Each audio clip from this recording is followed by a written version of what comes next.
German chancellor کی متحدہ عرب امارات پر حملے کی شدید مذمت۔ جرمن چانسلر کی یو اے ای اور خطے کے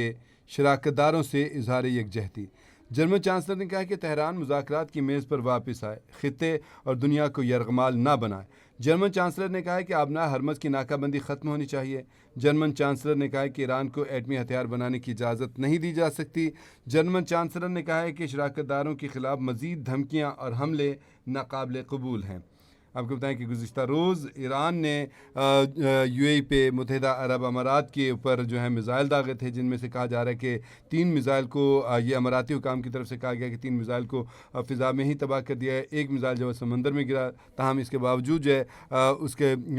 حملے میں، ایران کے حملے کی وجہ سے فجیرہ آئل انڈسٹری کے ایک یونٹ میں آگ لگ گئی، جس میں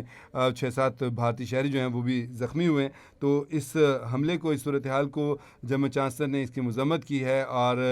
خطے کے شراکت داروں کے ساتھ اور یو اے ای کے ساتھ جو ہے انہوں نے اظہار یکجہتی کیا ہے۔ آپ کو بتائیں کہ کل جو صورتحال خراب ہوئی تھی وہ اسی وجہ سے خراب ہوئی تھی کہ امریکہ نے آبنائے ہرمز میں بحری جہازوں کی نقل و حرکت کو بحال کرنے کا اعلان کرتے ہوئے امریکی بحریہ جو ہے وہ آگے بڑھنا شروع ہوئی تھی اور جا رہی تھی ایران کی طرف، ایران کے آبنائے ہرمز کی طرف جو ہے وہاں پہ جانا چاہتی تھی، اور اس سے پہلے ہی ایران کی طرف سے ان کو وارن کیا گیا تھا کہ ایسی حرکت مت کریں، آبنائے ہرمز سے دور رہے امریکی بحریہ۔ لیکن امریکی بحریہ نے ان کی وارننگ کو نظر انداز کیا اور آگے بڑھی، اور انہوں نے ایک ریڈارز لگا رکھے تھے، جس کی وجہ سے ان کے خیال کے مطابق، امریکہ کے خیال کے مطابق،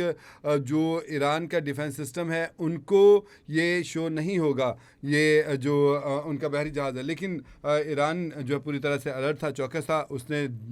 2 میزائل جو ہیں وہ تاک کے مارے، جس کے بعد امریکی بحریہ کا جو کیریئر تھا وہ واپس بھاگا وہاں سے، اور اسی اثناء میں جب یہ کشیدگی بڑھی تو ایران نے یو اے میں جو